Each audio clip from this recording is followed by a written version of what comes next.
안녕하세요. 여러분 반갑습니다. 지난주까지 우리 여호수아의 말씀을 함께 보았습니다. 하나님께서 모세 다음으로 여호수아를 택하여 주시고 여호수아를 통하여서 가나안 땅을 정복하는 그런 은혜를 허락하여 주셨죠. 이스라엘의 완벽함과 또 이스라엘의 온전함 때문에 가나안 땅을 정복할 수 있었던 게 절대 아니었죠. 전적으로 하나님께서 이스라엘 백성을 향한 하나님의 은혜로 길을 열어주셨기 때문입니다. 왜 그렇습니까? 하나님께서 이스라엘 백성들을 택하여 주시고 그들을 사랑하여 주시고 그리고 그들의 온전한 순종이 있었기 때문에 하나님께서 그들에게 약속의 땅을 허락해 주신 겁니다. 물론 그들 가운데 여러가지 죄악된 모습과 안타까운 모습은 있었죠. 하지만 그럼에도 불구하고 하나님의 신실하심과 인자하심은 우리의 어떠함과 관계없이, 하나님의 은혜는 우리의 어떠함과 관계없이 우리에게 거저 주어진 사랑과 긍휼이라는 사실은 우리 잊으면 안 됩니다. 그러고 나서 여호수아가 마지막에 그렇게 고백을 하죠. 이스라엘 백성들을 모아두고 나와 내 집은 오직 여호와만 섬기겠노라 고백을 하고 너희들도 오늘 택하라 그렇게 말을 하고 삶을 마무리 짓습니다. 그러고 나서 이제 사사기에 안타까움을 우리가 맞이하게 되는 거죠. 왜 사사기가 제가 안타까움이라고 이야기를 하냐면 하나님의 그 놀라운 은혜와 그 사랑을 사사기까지 계속 이어가지 못합니다. 이들이 하나님을 떠나고 그들의 뜻대로 행하고 하나님께서 그렇게 말씀하셨죠. 하나님의 말씀을 좌로나 우로나 치우치지 말고 순종하면 내 길이 형통하게 될 것이고 내 길이 평탄할 것이라고 말씀하였는데 이들은 하나님의 말씀을 떠나는 죄를 범하게 됩니다. 우리가 오늘 볼 말씀은요, 사사기 2장입니다. 사사기는 단순히 옛날 이스라엘 백성들의 실패 이야기가 아닙니다. 바로 오늘 우리의 모습을 비추는 거울입니다. 이스라엘은 하나님을 몰랐던 사람들이 아니죠. 그들은 홍해를 건너게 하신 하나님, 광야에서 만나를 주신 하나님, 가나안 땅을 주신 하나님을 들었고 경험했습니다. 그런데 시간이 지나자 하나님을 잊었습니다. 예배는 있었지만 순종은 약해졌고 하나님에 대한 지식은 있었지만 하나님을 사랑하는 마음은 식어갔습니다. 이 모습이 우리와 멀지 않습니다. 우리는 교회에 옵니다. 찬양도 합니다. 말씀도 듣습니다. 수련회 때 은혜도 받습니다. 그런데 문제는 예배당을 나간 그 뒤의 삶입니다. 주일에는 하나님을 찾지만 월요일 학교와 직장에서는 하나님 없이 살아갑니다. 기도회에서는 눈물을 흘립니다. 혼자 있을 때는 다시 같은 죄로 돌아갑니다. 말씀을 들을 때는 결단하지만 휴대폰을 잡는 순간 다시 무너집니다. 사사기는 우리에게 묻습니다. 너는 정말 하나님을 기억하고 있느냐? 너의 신앙은 예배당 안에서만 살아있느냐? 너는 고통이 올 때만 하나님을 찾는 사람이 아니냐? 오늘의 말씀의 핵심은 이것입니다. 우리는 반복해서 무너지지만 하나님은요, 반복해서 찾아오십니다. 그러나 하나님의 은혜를 가볍게 여기면 우리는 계속 같은 자리에서 넘어지게 되는 것이죠. 사사기의 시대는 약 350년 동안 반복된 영적인 악순환의 시대였습니다. 그 패턴은요 아주 분명합니다. 첫 번째가 범죄입니다. 하나님을 떠나서 우상을 섬긴 것이죠. 그리고 징계입니다. 하나님은 그들을 대적의 손에 넘겨주셨습니다. 그리고 셋째는 부르짖음입니다. 고통이 찾아오자 그들은 하나님께 살려달라고 외쳤습니다. 넷째는 구원입니다. 하나님은 사사를 세워서 그들을 건지십니다. 그런데 문제는 구원받은 뒤에 또다시 하나님을 잊었다는 겁니다. 평안하면 하나님을 잊고 고통이 오면 하나님을 찾았습니다. 이것이요 우리 안에도 있습니다. 시험 기간에는 기도하고 힘들면 기도하고 어려우면 기도합니다. 그런데 시험이 끝나거나 어려움이 없으면 하나님을 잊습니다. 문제가 생기면 하나님께 매달리고 문제가 해결되면 다시 내 방식대로 살아갑니다. 말씀을 들을 때, 수련회 때는 이제 진짜 달라지겠습니다 라고 결단을 합니다. 그런데 일상으로 돌아가면 다시 예전 습관으로 돌아갑니다. 이것이 사사기의 사이클입니다. 패턴이죠. 그리고 이것이 오늘 우리의 패턴과 사이클일 수 있습니다. 하나님은 비상시에만 누르는 그런 호출 버튼이 아닙니다. 내 문제가 생겼을 때만 찾는 그런 해결사가 아닙니다. 하나님은요, 내 삶의 주인이십니다. 여러분의 시기 때에 가장 무서운 것은 큰 죄를 한번 짓는 것보다 죄에 익숙해지는 것입니다. 처음에는 마음이 찔립니다. 그런데 반복이 되면 무뎌집니다. 처음에는 죄송합니다. 그런데 반복이 되면 다들 그러는데 뭐 라고 합리화를 합니다. 그래서 죄의 반복은요 우리의 영혼을 무뎌지게 만들고 무디게 만듭니다. 오늘 우리는 이 질문 앞에 서야 합니다. 내 삶에서 반복되고 있는 죄의 패턴이 무엇인지, 나는 지금 하나님을 찾는 사람인지, 필요할 때만 이용하는 사람인지. 이스라엘이 무너진 이유는 가나안 문화의 유혹 때문이었습니다. 그 땅에는 바알과 아스타롯이라는 우상이 있었습니다.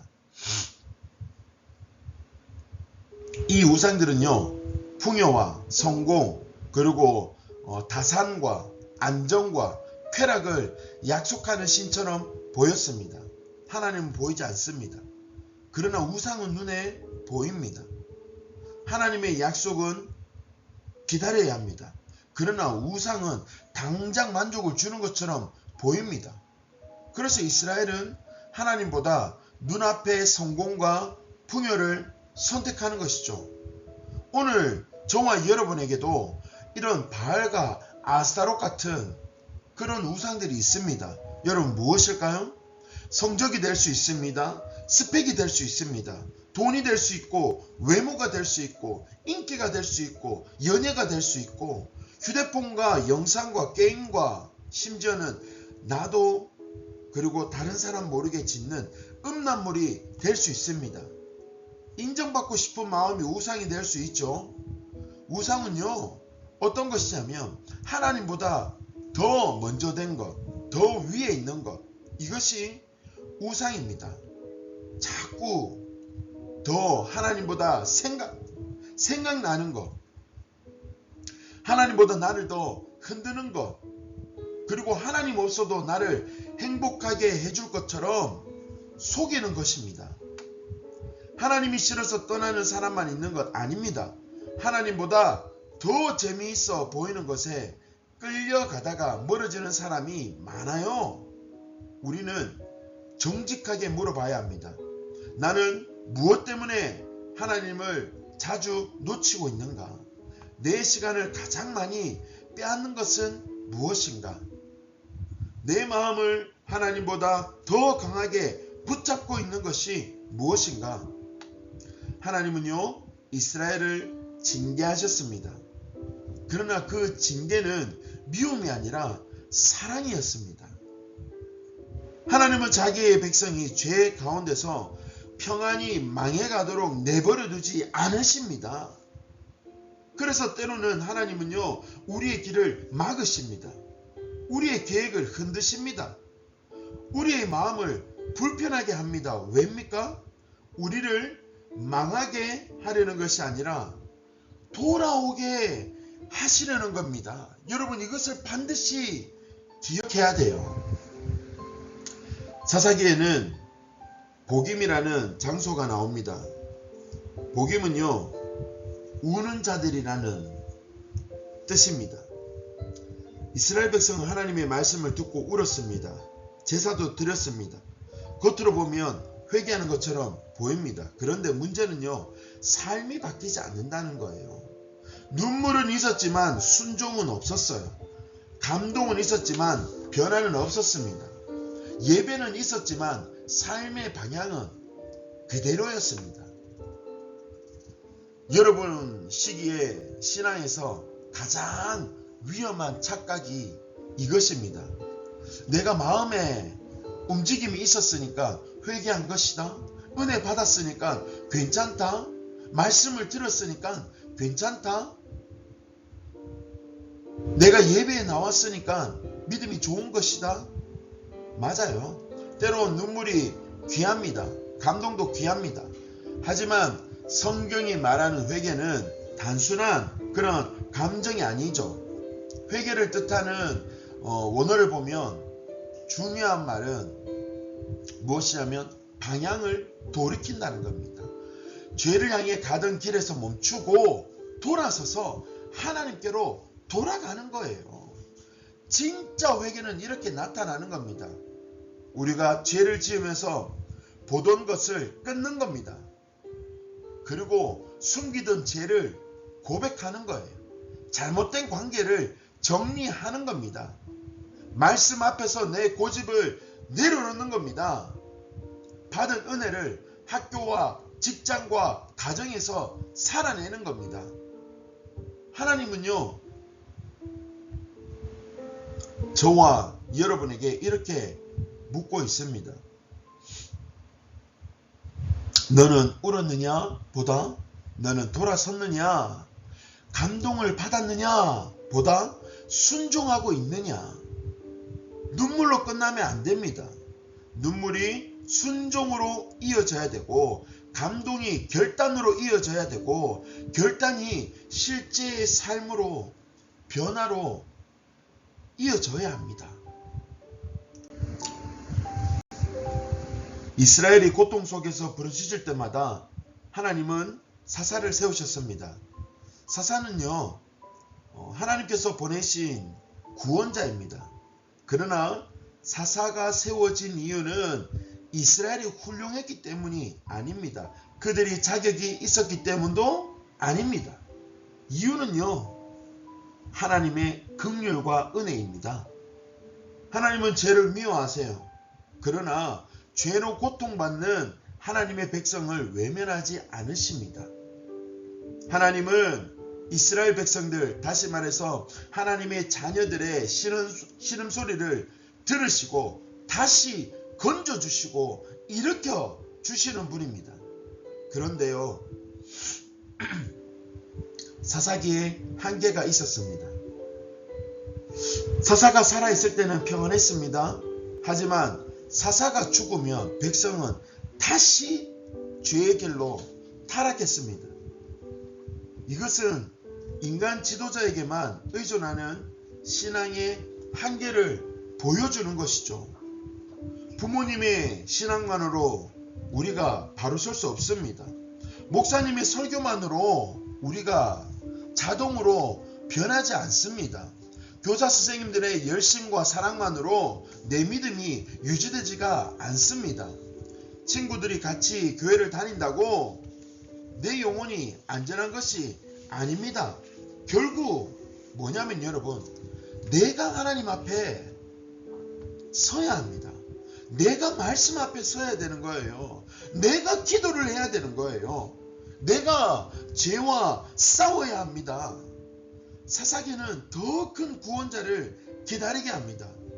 잠깐 구원하는 그런 사사가 아니라 영원히 구원하시는 분, 한 시대의 지도자가 아니라 모든 시대의 왕이신 분, 바로 저와 여러분이 믿는 예수 그리스도이십니다. 예수님만이 죄의 고리를 완벽하게 끊으실 수 있습니다. 예수님만이 반복되는 실패 속에서 우리를 새롭게 할 수 있습니다. 여러분 반드시 기억해야 돼요. 사사기 2장 19절은 이렇게 말을 합니다. 사사가 죽으면 이스라엘은요, 이전보다 더 심하게 타락했습니다. 은혜를 경험했는데도 다시 무너졌습니다.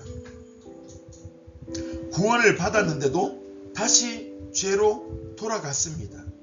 이것이 인간의 현실입니다. 우리는 한번 은혜 받았다고 자동으로 거룩해지지 않습니다. 한번 결단했다고 평생 흔들리지 않는 것이 아니에요. 한번 수련회 다녀왔다고, 한번 예배를 잘 드렸다고 죄의 유혹이 사라지는 것도 아닙니다. 왜 우리는 같은 실수를 반복합니까? 하나님의 은혜를 잊기 때문입니다. 죄의 무서움을 가볍게 여기기 때문입니다. 내 힘으로 이길 수 있다고 착각하는 거죠. 그리고 죄를 너무 가까이 두기 때문입니다. 끊어야 할 것을 끊지 않으면요, 결국 다시 묶이게 되고 그로 말미암아 넘어지게 됩니다. 삭제해야 될 것은 삭제하지 않으면 다시금 우리가 그것을 붙잡게 되고 또 보게 됩니다. 정리해야 할 관계를 정리하지 않으면 다시 거기에 끌려갑니다. 피해야 할 자리를 피하지 않으면요, 다시 그 구덩이에 빠지게 되는 거예요. 죄와 싸운다고 말하면서 죄의 입구에 계속 서 있으면 안 되는 거죠.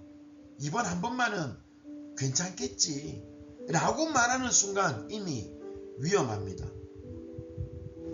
신앙은요, 막연한 열심만으로 지켜지지 않습니다.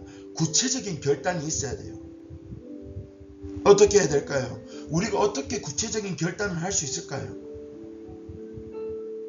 우리를 가장 죄의 구덩이에 빠뜨리게 하는 휴대폰 사용, 여러분 절제하고 조절해야 됩니다. 말씀 보는 시간, 하나님 앞에서의 기준을 우리가 가지고 또 말씀 보는 그 시간을 정해야 됩니다. 기도의 자리를 만들어야 되고요, 믿음의 친구를 가까이 해야 됩니다. 죄를 숨기지 말고 도움을 구해야 돼요. 반복되는 죄를 이기는 길은요, 반복해서 은혜의 자리로 나아가려고 애쓰는 겁니다. 죄가 반복된다면 말씀도 반복되어야 된다는 거예요. 유혹이 반복된다면 기도도 반복되어야 하는 거예요. 넘어짐이 반복된다면, 어쩔 수 없는 부분에서 우리가 자꾸 넘어진다면 회개도 반복되어져야 됩니다. 사사기를 보면 인간의 불신신함이 계속해서 나옵니다. 그러나 더 크게 보아야 할 것이 있습니다. 우리는 불신실하지만 하나님의 신실하심을 봐야 되는 거죠. 이스라엘은 반복해서 하나님을 떠났어요. 그런데 하나님은 반복해서 이스라엘 백성들을 찾아오십니다. 이스라엘은 언약을 깨뜨렸지만 하나님은 언약을 포기하지 않으셨습니다. 이것이 복음인 거예요. 하나님은 죄를 가볍게 보지 않으세요. 그러나 죄인을 쉽게 포기하지도 않으십니다. 하나님은 우리를 사랑하시기 때문에 내버려 두지 않으시는 거예요. 때로는 말씀을 들을 때 우리는 마음이 찔립니다. 하나님이 나를 미워하신다는 뜻이 아니에요. 나를 아직도 붙잡고 있다라는, 나를 아직도 살리고자 하는 하나님의 마음이 있다라는 뜻인 거예요. 때로는 죄를 지은 뒤에 마음이 불편합니다. 은혜가 끝났다는 뜻이 아닌 거죠. 성령 하나님께서 나를 붙잡고 나를 깨우고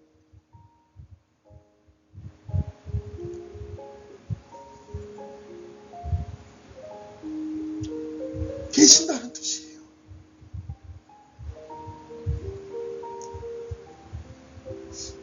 여러분, 우리가 살아가다 보면 참 어려움이 찾아옵니다. 죄를 지으면 안 되는데도 어쩔 수 없는 죄의 자리로 갈 때가 있습니다. 마음에 불편함이 있지만 어쩔 수 없이 그 자리에 머물고 헤어나지 못하는 우리의 모습이 있습니다. 마음에 여전히 불편함이 있죠. 하나님이 나를 버리신 것이 아니에요.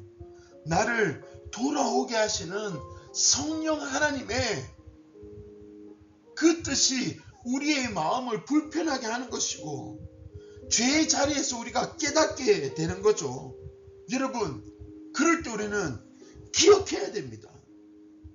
하나님이 우리를 포기하지 않으시고 끝까지 붙들어 주시려고 한다는 것을요. 끝까지 우리를 살리시려고 하시고 끝까지 우리를 부르시고 돌아오라고 말씀하시는 거예요. 우리의 참된 소망은 하나님이 신실하시는 데 있습니다. 내가 약하고 연약해도, 내가 자주 넘어져도 하나님께서 신실하심으로 우리를 붙잡기 때문에 우리의 소망이 있는 거예요. 사사기는 3000년 전의 이야기가 아닙니다. 오늘 우리 안에도 사사기가 있습니다. 주일에 찬양하고 예배하지만 평일에는 하나님 없이 살아가는 우리의 모습을 봅니다. 말씀을 들을 때는 아멘 아멘 하지만 선택의 순간에는 내 욕심과 내 눈이 좋을 대로 따릅니다. 기도할 때 마음이 뜨거워지고 눈물이 나지만 혼자 있을 때 다시 무너집니다. 이것이 오늘 우리 안의 사사기인 거죠. 우리에게 필요한 질문이 이것입니다. 나는 성공과 안정 속에서 하나님을 잊고 있진 않은가? 힘들 때만 하나님을 찾고 괜찮아지면 하나님 없이 사는 것 아닌가? 그리고 하나님을 지식으로만 알고 있지 않는가? 성경 이야기는 알고 있지만 하나님과의 관계는 없는 것이 아닌가? 교회 문화는 익숙하지만 하나님을 인격적으로 사랑하고 있는 내 모습이 있는가? 힘들고 어려울 때만 기도하는 것 아닌가? 내 안에 정말 사랑하는 것이, 내 안에 정말 지금 생각나는 1번이 무엇인가? 청소년 또는 청년 시기에 인생의 방향이 정해지는 중요한 때입니다. 이때 하나님을 놓치면요, 세상의 기준이 내 인생의 기준이 됩니다. 하지만 이때 하나님을 붙들으면 세상 속에서도 흔들리지 않는 사람이 되는 거예요. 하나님은 오늘 우리에게 종교 생활을 요구하는 것이 아닙니다. 살아있는 하나님과의 관계를 원하는 거예요. 주일에 예배 안에서만의 믿음이 아니라 삶으로 이어지는 그런 믿음을 원하십니다. 사사기는 우리에게 분명한 결단을 요구합니다. 여러분, 진짜 회개해야 돼요. 죄송합니다 말하는 것으로 끝나면 안 됩니다. 방향을 바꾸고 돌아서서 하나님께로 가야 됩니다. 우리 안에 진짜 우상을 제거해야 됩니다. 신앙의 삶으로 살아가야 되는 거죠. 바른 신앙을 세워야 됩니다. 교사가 먼저 믿음의 본이 되어야 됩니다. 말씀을 전하는 제가 여러분 앞에 먼저 본이 되어야 됩니다. 삶으로 하나님께 우리 다음 세대 아이들에게 믿음을, 신앙을 보여줘야 됩니다. 그러니 결단과 삶은 구체적이어야 되는 거예요. 여러분, 오늘 저와 여러분이 하나님 앞에 구체적으로 그렇게 결단하며 나아가게 되기를 주의 이름으로 축원합니다. 마지막으로 말씀을 맺고 결론을 짓겠습니다. 사사기는 인간의 실패를 보여줍니다. 반복해서 무너졌어요. 은혜를 받고도 잊었습니다. 구원을 받고도 다시 죄로 돌아갔습니다. 그런데 사사기는요, 실패의 책으로 끝나지 않습니다. 사사기는 하나님의 은혜를 보여주는 책입니다. 사람은 하나님을 떠났지만 하나님은 찾아오셨습니다. 우리는 언약을 깨뜨렸지만 하나님은 포기하지 않으셨습니다. 우리는 죄의 사이클에 갇혔지만 하나님은 그럼에도 불구하고 구원의 길을 여셨습니다. 그리고 우리에게 지금 참된 구원자이신 예수 그리스도를 보내주셨죠. 이것이 하나님의 은혜입니다. 오늘 우리가 붙들어야 할 분이 바로 예수 그리스도인 것이죠. 내 결심보다 강하신 예수님, 내 실패보다 크신 예수님, 내 반복되는 죄보다 더 강한 은혜를 주시는 그 예수님. 그러므로 우리는 기도하고 결단하고 삶으로 살아내야 되는 것입니다.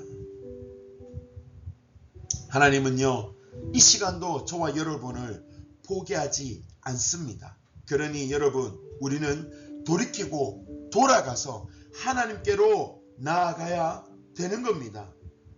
지금도 우리를 부르십니다. 내게로 돌아오라.